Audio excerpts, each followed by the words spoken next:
All right, cheers, man. Cheers. Oh man.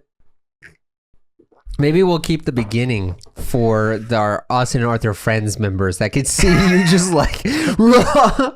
But anyways, I just want to tell you guys. So this sake is really important for me. This is okay. Yeah, Umegai Junmai Ginjo. And I was in Osaka on last weekend, and I got this from one of our fans. She came to an event I had, and she gave us this kizake.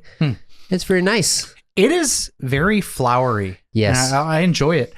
So I really want to comment because maybe I'm crazy when I say this, but this bottle looks really weird to me because for me, it looks like shochu. Yeah, right. Because usually I'm used to like nihonshu being in like a stained glass bottle, so like usually green or like darker or whatever. Yeah. And then this is obviously just a clear bottle, and especially with like the white cap, like it just screams shochu to me. Yeah. So I was like really surprised when I saw it. Yeah. Well, thanks very much. I don't know if I can say her name here, but it starts with a Y. Thank you very much. You know who you are, and I know you very who you much. are. Thank you. Next time you hang out, please give us another one. Yeah, this is really good. I really enjoyed it. It's very different from what we've had. Like I said, it's got a very flowery taste, and like for me, it feels like a nice spring sake. Yeah, I know it's great for the season. Yeah.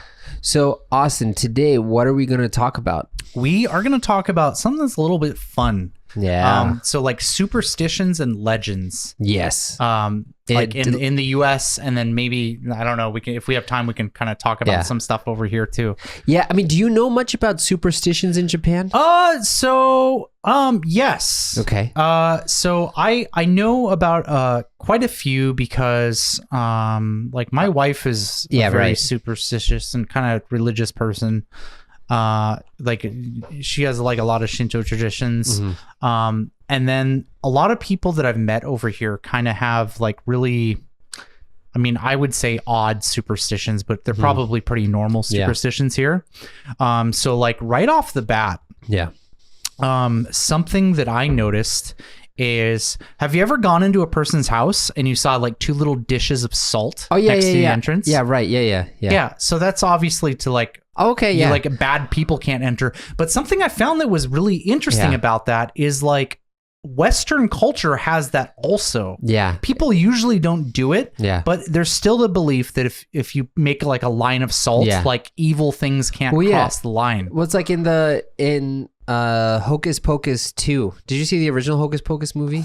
20 years ago. So they made a new one where they like they made a circle of salt around the witches, and the witches couldn't leave the circle. Yeah, evil can't cross. So what is it about salt? I don't know.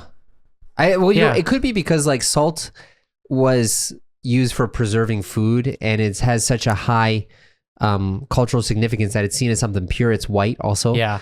I don't know. It could be that. I mean, you know, the word salary comes from the word salt because they used to pay people in salt, right? Yes. Yeah. It was from like Egypt, right? Or was it Rome? From Rome. Okay. Yeah. We just talked about the Roman Empire.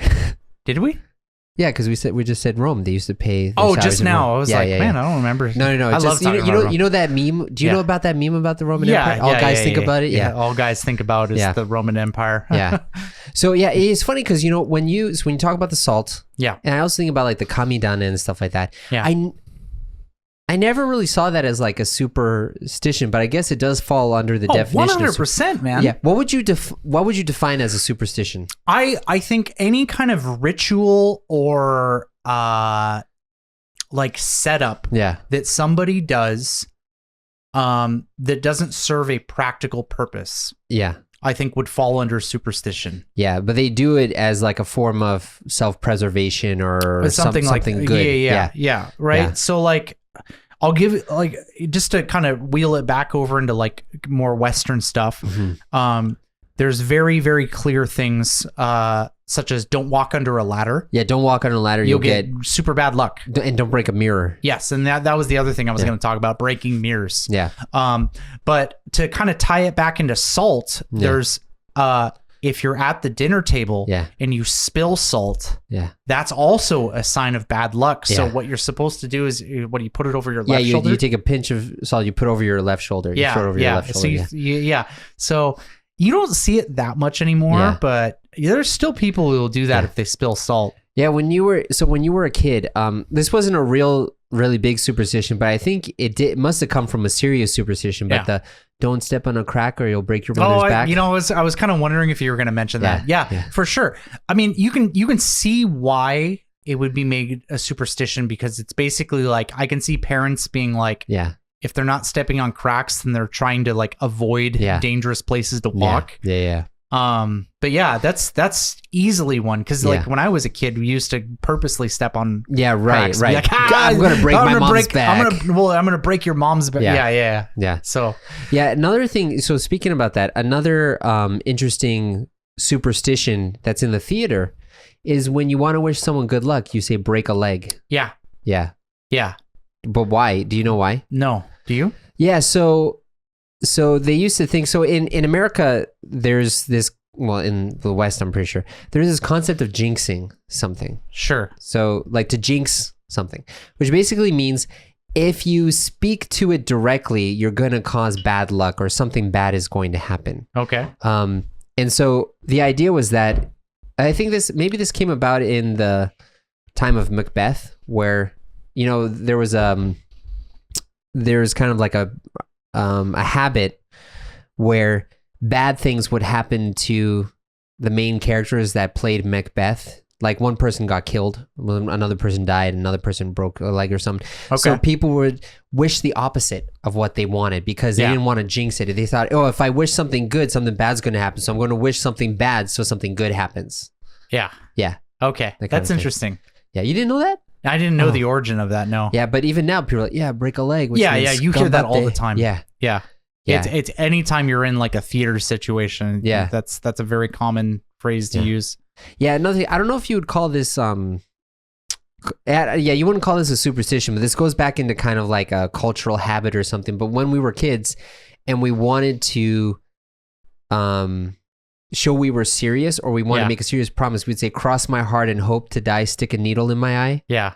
I think in Japanese you have a very similar one to like senpo no hari o meni. Or something like that. Okay, so like a literal one. Yeah, they're like 1,000 needles in my eye or something like that. But what were some superstitions that your family had? So I wouldn't say this is necessarily my family, but I think this is like superstitions for me. When I think about Western ones, I think very much like childhood memories. Right.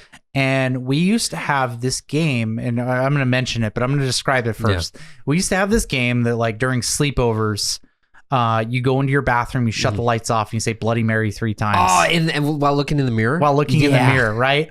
And so basically the idea is Bloody Mary is supposed to be this like woman who was like murdered after having a child or something. Yeah. I don't know the details of her life, but she's supposed to be like this demon that you summon. Yeah. Right. And so there's a children's game where it's like you shut the lights off and you look at directly in the mirror, and if you say Bloody Mary 3 times, her face will appear in the mirror. Dude, I don't want to. I never had the courage to do that. Dude, it was always like this dumb game. Yeah. It's like, as an adult now, it's like, what the but it was so scary as a kid. Yeah. It's like no one could ever say it the 3rd time. Yeah. You do Bloody Mary twice, and then everyone's like, let's just get out of here. Okay, let's go. Yeah. Yeah. So when I think of like superstitions, my mind kind of jumps to like those dumb games like that.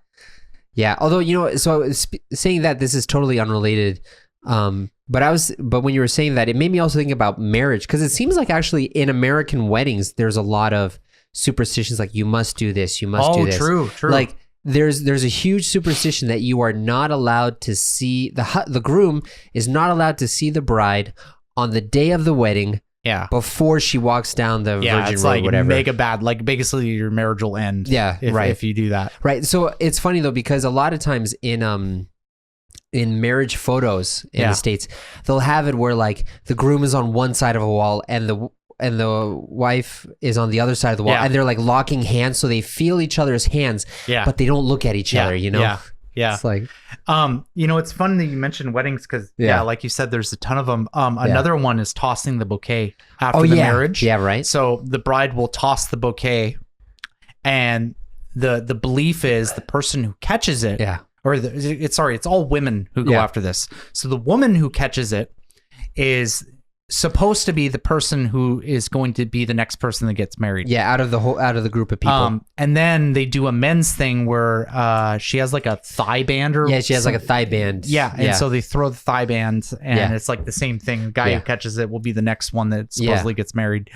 So yeah, that's another one. You don't see that over here at all. That's definitely a Western thing. Yeah, you know, it's funny you say that because like there was some superstition in my mind that was really salient that I was gonna. Oh no, it wasn't that. Sorry, I wanted to stop you because you pronounce it as bouquet. What do you pronounce it bouquet? As? No, a bouquet of flowers. Dude, it's a French word. It's bouquet. Dude, no. What are you doing? It's a bouquet of flowers. No, it's a bouquet. No, bouquet, man. It's bouquet, dude. It's spelled B-O-U. Oh my God, East Coasters are such a backward society. What are you talking about? Listen, man. Are we French? Well, it comes from French, man. It's supposed to be bouquet. Yeah, you know what? So does croissant, but you don't see anyone walking around with croissant. Actually, can I tell you something funny about that? I just want to tell you something funny about this. So maybe I've told you the story already, but you know, I was born in Germany. Yeah. And in Germany, they pronounce French words really like French. Like people say, not restaurant, or even in the German, they'll say restaurant, right? They'll say it like that, right? And my mom speaks French fluently. Really? So, I didn't know that. Yeah, she lived in France when she was really young. Oh, that's cool. And when I was young, she would take me to get croissants because those are my favorite, right? Yeah. Growing up, those were my favorite. Yeah. And she would always call them croissant. Yeah. So I was like, oh, this is a croissant. Because she would say it to me when I was speaking English. So I just thought the word in English was croissant. Yeah. Right? And then I moved to the United States. And dude, this is something you get bullied over. I did get bullied over this. I'm about to get into that. But I remember I went to a bakery near some Sunday morning before church. Yeah. And I saw croissants and I said, oh, can I get a croissant? And I just said it in a straight face. Boy, what the hell are you talking about over here? And the person at the counter was like, you mean a croissant? Yeah, just that. Can I have that? And then I would say croissant during school, like if it ever came up, and people would laugh at me and say, Arthur, why are you trying to be such a stuck-up little prince? And I'm not. I just didn't know. Nerd. But what's funny is this. So when I was in Seattle and I was talking with one of my housemates who, born and raised Redmond, Washington, he is like the whitest of white people. Yeah. And I remember telling this story to him, and I said, yeah. So I came over to the States because I thought it was pronounced croissant, and he knew that that's the only way to pronounce it that I knew. But he said, oh, you were one of those guys. Trying to be like, oh, you think you're better than everyone else because you say Marie Antoinette instead of Marie Antoinette. You know? Oh, man. I still have like trauma from that. Oh, man. That's funny. But dude, it's bouquet. Bouquet? No, dude. Bouquet. Okay. So I need to ask you just, okay, so how do you pronounce the word affluent? It means like rich. Affluent. What? Affluent. Oh, you say affluent. Okay. Yeah. Because when I was in Seattle, everyone said affluent. Well, those are just uneducated people. It comes from the man who says bouquet? I am an educated person. Well, you are an educator, so... It is bouquet. It's bouquet, goddammit. We have to look this up in a dictionary, man. I'm going to challenge you. I will pull it up on my phone. Okay. Okay. Yeah. Okay, so I'll tell a superstition while you're looking at it. Feel free to interrupt me. Okay. Like one thing that's really interesting. So we got this topic from Mitsuko, who's one of our AA friends, and she was talking about what happens when a child loses their teeth. So in the States, what happens is the tooth fairy comes. So what's supposed to happen is when you lose your tooth, you're supposed to put it under your pillow when you're sleeping, and then while you're sleeping, the tooth fairy is going to come and replace it with a coin or some money. When I was a kid, it was like 10 cents a quarter. Now it's probably $1 or something like that. But I actually believe that a fairy would come into my room under the pillow, take my tooth, and pay me a coin for that. And that happened for the first like 3 teeth that I lost. And that's something that I'm pretty sure all families do in the States. Yeah, 100%. I mean, as a kid, like, I'll look this up because I want to fight you over this, but I do want to talk about the tooth fairy because I feel like every American kid kind of had the same thoughts as me, because I remember the first time I lost a tooth, my parents told me to put it under my pillow, and I got $1 for it. Yeah. And I was just thinking like, dude, I'm gonna be freaking rich. Yes. I'm gonna be rich. I can just give this stupid fairy my teeth. Yeah. I'm gonna get so much money from this. Oh my god, it's gonna be great. Yeah. And I feel like every American kid thinks the same thing. They're like, oh my god, what a scam this is. Like, Did you ever try to loosen your teeth prematurely to get more money? 100%. Yeah. 100%. I'd be sitting there just like wiggling this, like, I'm gonna get this out. I pulled a little bit too fast and drew blood a couple times. Oh man. I wanted that money, man. Oh, so much. So much. Yeah, so that's a big thing. We did that in Germany. We also did that in the States too. One thing that I want to also talk about that is not part of American superstitions, but in Germany, when you do cheers, you say Prost, you're supposed to look the person in the eye the moment you clink your glasses together, because if you don't, you're going to get 7 years of bad luck or something like that. It's very important that you look someone in the eye. Hold on. Here we go. Oh, are you here now? Yeah. Bouquet. You were wrong, man. No, I refuse. No, it's bouquet. It's bouquet. It's dude, bouquet. Dude, But that was a British accent. Bouquet. No, guys, get out of here. I will die on this hill. I think Austin, you should die on that hill. You know what? If there's any American English speakers, you don't count if you speak British English, or colonial English. But if you speak good old Uncle Sam American English, tell us in the chat how you guys pronounce this, or tell us in the comments. It's totally bouquet. It's bouquet. Okay, we'll drop Who this. Who says bouquet of flowers? I've never heard this in my life. Let's move on, man. Let's move on. All right. Okay. So I just talked about the tooth fairy and the superstition behind that. Another superstition that we didn't talk about that really confused me when I first got to the States was... knock on wood. Knock on wood. I was trying to figure out where you were going with that. Yeah, knock on wood. Yeah, so knock on wood, that's another one that I have no idea where the origin of that comes from. Yeah. Do you? No, I have no idea. Yeah. Damn. So the idea behind knock on wood is going with jinxing, right? So if you say something, you're gonna cause bad luck. Yeah.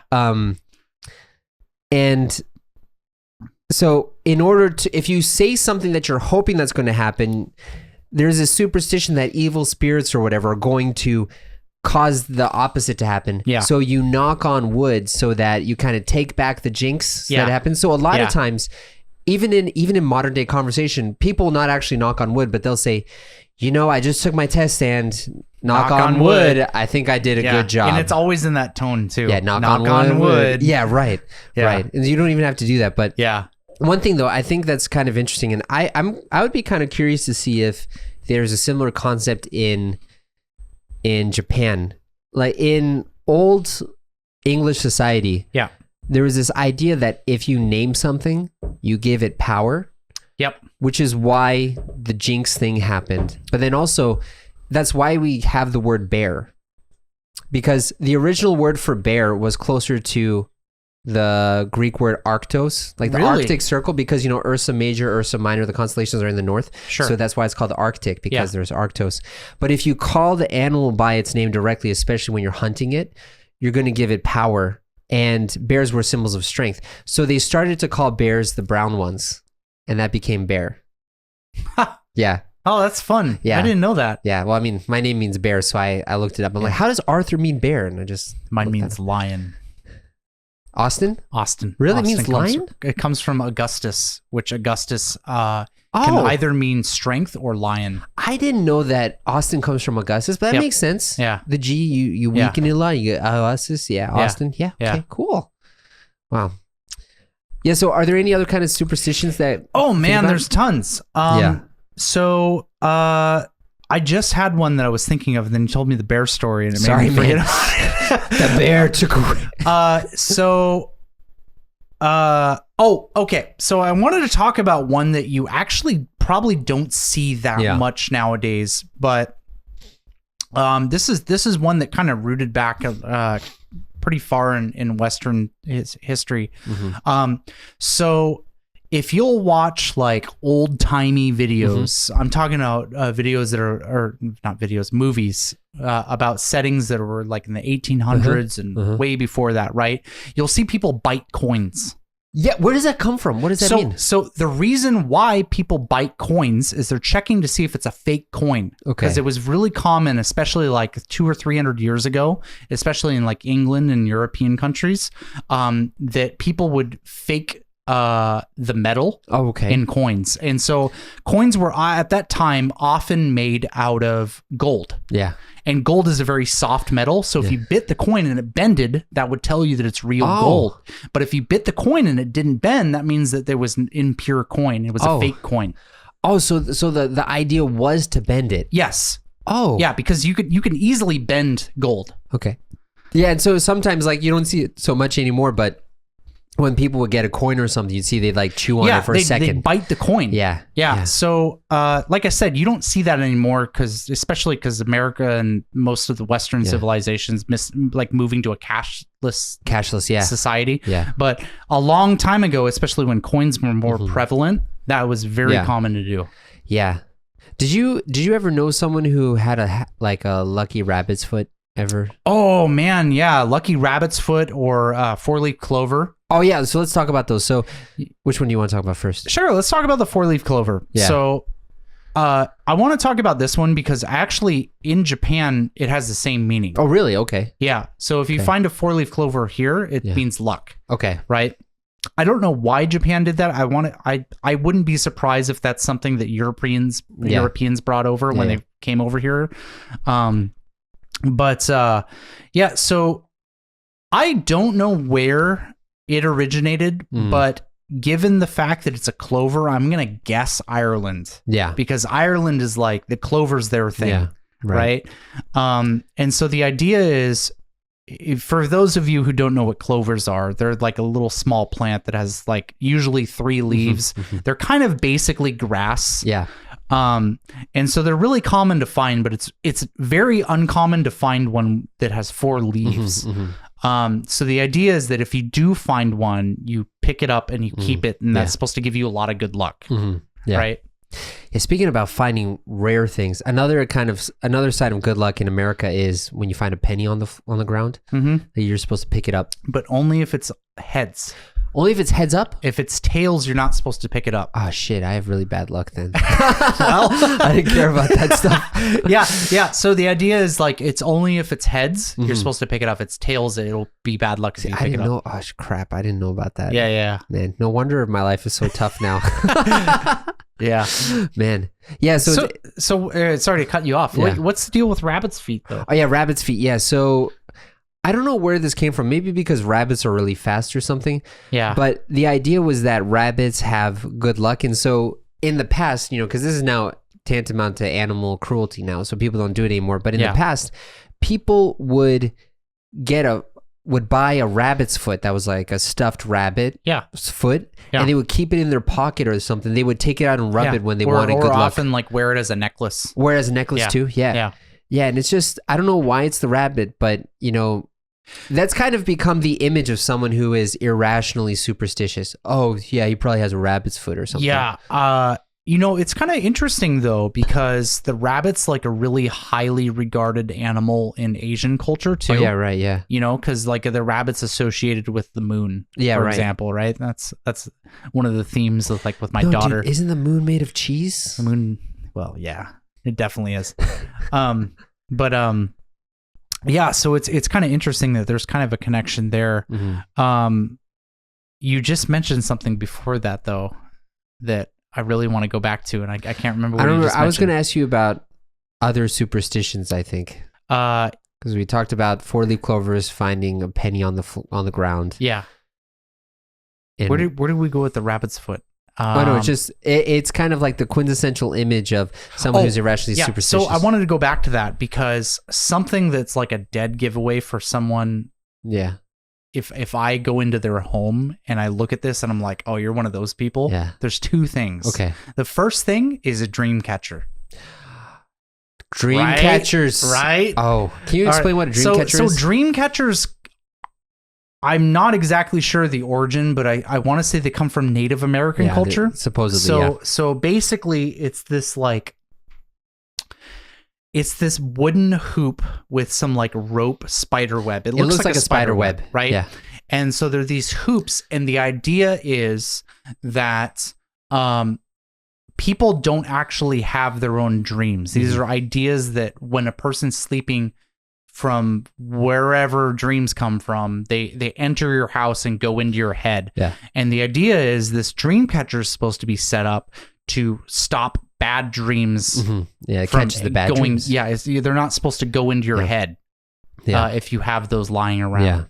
Yeah. And you usually put those up over your bed or in your bedroom. Yeah. Yeah. Do you know like the word nightmare? Do you know why it's called nightmare? I know the word nightmare. No, but do you know why it's called nightmare, not like a bad dream, just a bad dream? Why? Because mare was the name of a demon that would attack you in your sleep.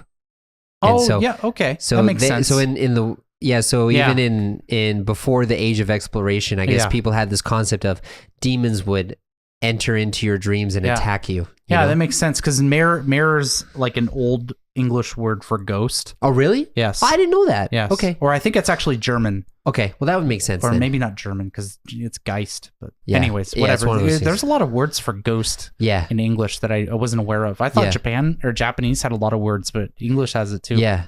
Yeah. So it's this idea of like the demons or whatever are coming to give you bad dreams, and it catches the bad dreams for you. Yeah, that's why it looks like a web or a net to catch you. So there's one more thing that's kind of like, I don't want to say red flag because it's like, you know, superstitious people. It's like they're not hurting anyone. Yeah. But there's one thing that's like a real telltale sign. Yeah. You ever go into someone's house and they have a lot of quartz? Have you ever heard about that? Yeah. Crystals, man. Yeah. Crystals are a big thing here too. Yes. Yeah. Yes, they are. Yeah. They're a very big thing here. But it's just. I think it's the kind of like this similar culture in Japan, but it's like the belief is specifically quartz is supposed to be one of the things that gives you good energy. Yeah. But like there's people who are like really hardcore into crystal science. Yeah. And so like there's beliefs where the people use crystals to heal people. And there's like certain types of crystals that you don't want to touch because they give like bad energy and stuff. Yeah. And so it's like really common for people to set up like crystals in various areas of the house. Right. Something that kind of ties into that. So for me personally, I'm really into ghosts. Okay. I love paranormal watching stuff. Yeah, I love watching ghost hunting shows. Do you think ghosts exist? Yes. Okay. Yeah, I'm like really into it, man. Sure. So no judgment there. Man. I think religion's crazy. I don't believe in God, but ghosts. I'm really into ghosts. Sure, man. But yeah. So one of the things that's like commonly believed is that quartz retains energy. Okay. And so in a lot of like cases of haunted houses, it's because there's something like either a device or something made of quartz in specifically quartz. When it becomes glass, it loses that property, but it retains energy. So ghosts are able to like utilize that energy and manifest. Wow. So I'm kind of curious to hear about that a little bit, your ghost story. So how long have we been going on this? Because this could be like a whole nother. We've like downed a bottle almost. Yeah, we've been on this topic for about 30 minutes. You know, we should talk about your belief in ghosts a little bit on another episode. That'd be fun. Let's do that. Yeah. Okay. Yeah, we'll do that. So we'll stop here with superstition. We might talk about ghosts next episode. We did do an AA Friends poll. I'm going to add ghosts definitely to the thing. Oh, that'd be cool. See. I have so much that I could talk about. I've gone ghost hunting here in Japan. And it's fun. Dude, I would love to do it because I'm a total skeptic, but I understand why people believe it. I would love to hear your stories. They're not that interesting, but I mean, they're fun. I would like to hear you talk about ghosts is what I mean. Yeah, cool. That's fair. All right, we'll do that next time. All right.